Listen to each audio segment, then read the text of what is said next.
એમ કે તમે માણા નથી, આંગળી મૂકીને ન કહેવાય તમે નથી.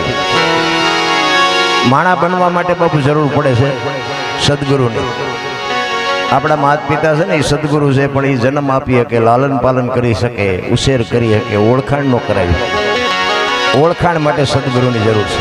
બાકી લઈ જવાનો છે વાત પાકી છે, મરી જવાનું છે આ દુનિયામાં એ વાત 100%ની છે.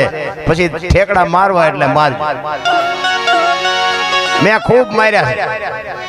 જો કે તમારા ગામમાં એકવાર આવી ગયો હું, ગામ પ્રેમી છે એમાં બે મત. તમારા ગામમાં આવ્યો છું વખાણ કરવું એવી વાત નથી. વખાણ કરવાનો આપણો ધંધો જ નથી.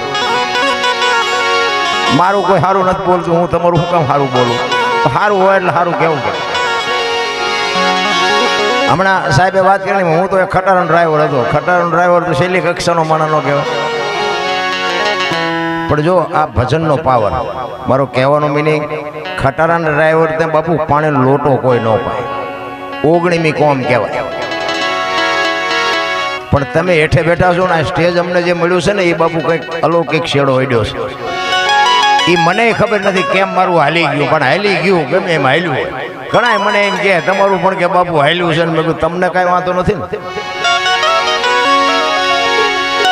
અને મારો નાથ હાકે ને, હું તો જોજો મારા વિડીયો આવે છે ને એમાં હું કોઈ દી ક્યાંય બોલ્યો જ નથી કે લાઈક કરજો ને કોમેન્ટ. મને મોબાઈલમાં જો કે જાજુ પગ તપાય નથી પડતા.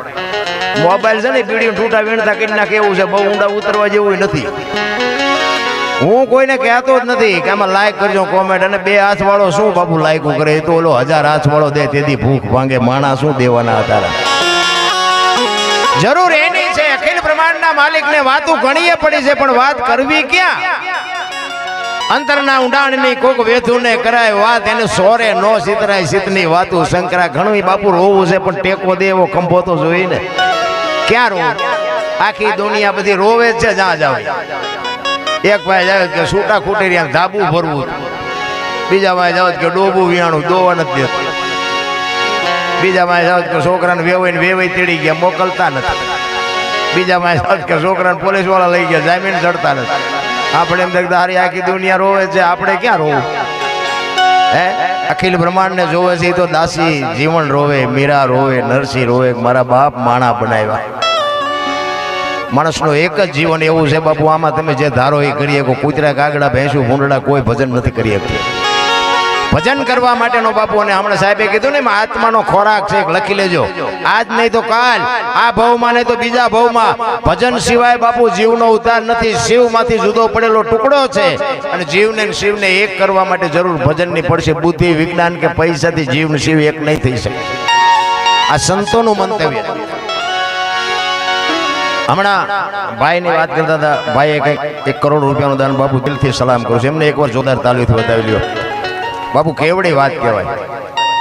ત્યાં કે એમના ઘરમાં ઝાડવું નહીં હોય, ખંખેરી નહીં પાઈ, પણ બાપુ આના માટે કલેજા જોવે, કલેજા. હું તો એને તો સલામ કરું બાપુ. એના મા બાપને હપરી હો સલામો કરું કે આવા સંતાનના બાપુ દુનિયામાં જન્મ આપ્યા છે, અને આવા દુનિયામાં જીવે છે ને ત્યાં સુધી દુકાળે નહીં પડે. હા, જરૂર એની છે. ઘણા એને પાસે આપ્યું છે, બોલો વાપરતા નથી આવડતું. વાપરતા આવડવું જોઈએ ને. અત્યારે પૈસાનું કોની પાસે તૂટો છે? બધા હિલોળા કરે છે. આપણે માગતા તોય કહેતા નથી અમારી પાસે કઈ છે જ નહીં, અમારી પાસે કઈ છે જ નહીં. બોલે 500 ની 1000 ની બંધ થઈ જતા હવે કટીને હાંડલા મોર થઈ ગયા. હજારો વર્ષ પહેલા બોલ્યા હતા બાપુ દેવાયત પંડિત, ધરતી ઉપર હેમર હાલશે, હુણા નગરની મોજા લક્ષ્મી લૂંટાહે લોકો તણી નહીં થાય રાડ ફરિયાદ. હવે બાપુ 500 ની 1000 ની નોટું પસ્તી થઈ જાય, પસ્તી. એમાં તમારું મારું જીવન છે ને બાપુ, કાલ બાપુ ધૂળમાં રોળાઈ જાય, ખબર નહીં પડે. લઈ જવાનો 100% ની વાત છે. એક તમને દાખલો આપો કે ઘેઘોર વડલો હતો ને, એમાં એક પોપટનું બચ્ચું રહેતું.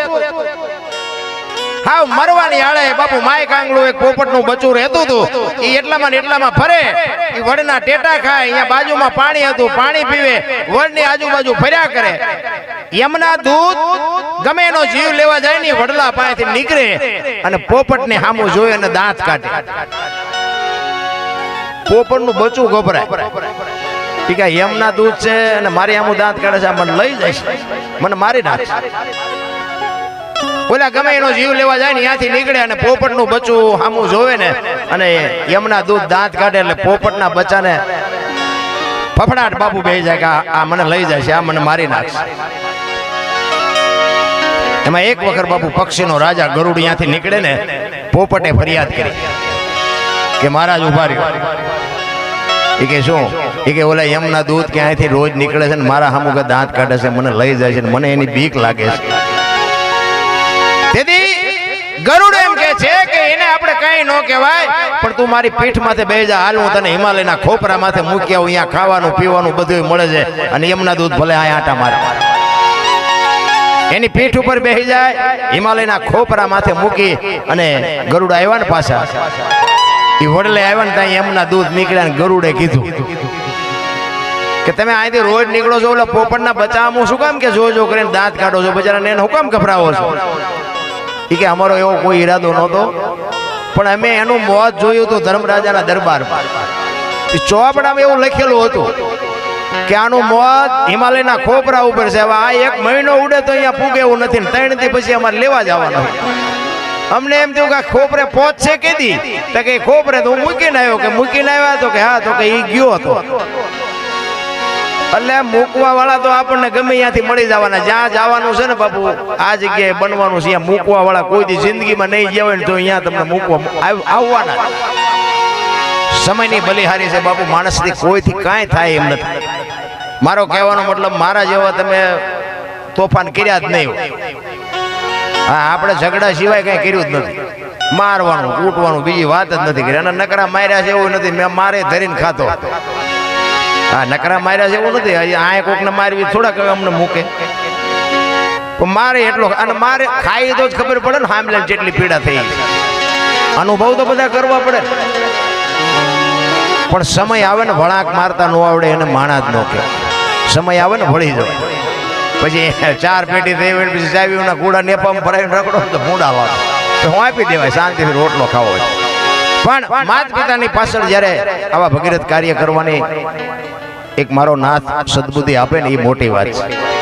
સંસ્કાર જો બજારમાં મળતા હોત ને તો પૈસાવાળા આપણા હારું વધવાનો હતા. સંસ્કાર તો માના કોઠામાંથી મળે. હું તો આ બહેનો છે ને, બહેનોને ખાસ કહું કે ઉદરમાંથી બાપુ સંતાનને તમે ધારો ને એવા કરી શકો. આજે ગોપીચંદ ને ભરતરી જેવા દીકરા થાય ને ગંગા સતી પાનબાઈ જેવી દીકરીઓ થાય, ન થાય એવું નથી. પણ જે ફેશને દી ઉઠાડ્યો છે ને ભાઈ, જો કે બહેનોને મારી વાત કડવી લાગશે, માફ કરજો, પણ દેહના પ્રદર્શન નો હોય. તમે તો શક્તિ છો મારા બાપ, તમે ધારો તો આજે બાળીને ભસ્મ કરી દો તાકાત છે તમારી, પણ તમે ભૂલી ગયા. મહાપુરુષો એટલે કે છે સ્ત્રી, સંપત્તિ અને ભોજન, આની માથે બાપુ પડદો રાખવાનું મહાપુરુષોએ કીધું છે. સ્ત્રી ઉપર પડદો રાખવાનું કીધું, સંપત્તિ ઉપર પડદો રાખવાનું કીધું અને ભોજન ઉપર પડદો રાખવાનું કીધું. એની માથે પડદો હટી જાય એટલે બાપુ એની કિંમત ઘટી જાય. જેને લખવું હોય ને લખી લેજો. એક દીકરી બાપુ અધૂરા કપડા પહેરીને નીકળે ને એટલે દુનિયા એની માથે તિરસ્કારથી જ જોવે કે આ દીકરીમાં કાંઈ હોય જ નહીં. રોટલા તમારા બનાવેલા પડ્યા પણ હાવ ઉઘાડા પડ્યા તમને ખાવાનું મન ન થાય. આ બધી વસ્તુ છે ને બાપુ મહાપુરુષોએ નોંધ કરીને આપણને આપી છે, પણ હવે આપણને ખાતા જ નથી આવડતું. બુઝારું ઢાંક્યું સાંટો પડવો જોઈએ ને મારી ભાઈ. સદગુરુની શાન સિવાય કોઈ દી બાપુ વસ્તુ શક્ય જ નથી. પણ કહેવાનો મારો અર્થ એ છે કે તમને અને મને માણસનો અવતાર મળ્યો છે ને બાપુ મોજ કરી લ્યો. મને તો એમ થાય જીવ એવું આવ્યું છે, જો આમાં જીવતા ન આવડે આંટો થયો સમજી લેજો. વાહન મકાન રૂપિયા લોટા હવામાં ઉડે વગર દોડે વાતું થાય બાપુ હિલોળા કરે એવું મળ્યું. છોકરા કાજુ બદામ ની વાગટ કરે, બોલો આપણને પારલે નો જ જીવે એવું નથી.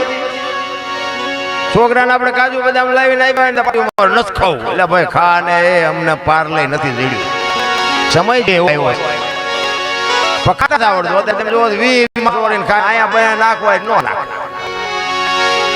હું તો ચાલ્યું છે નોકું નોકું તેમ માં રાડ્યું પાડજો હોકું કીધે સોકું કે ખપે મને કહેજો. ઓલા દારૂ બાવળી એમ વેચતો પીપડે પીપડે ખોટું નથી હાલ્યું.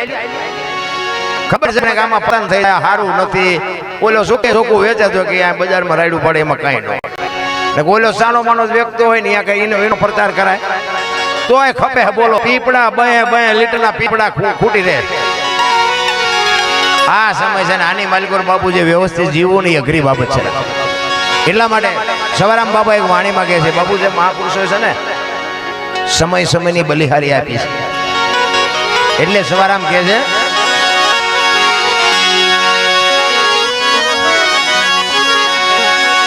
એ ભટકેલા મનની બાવા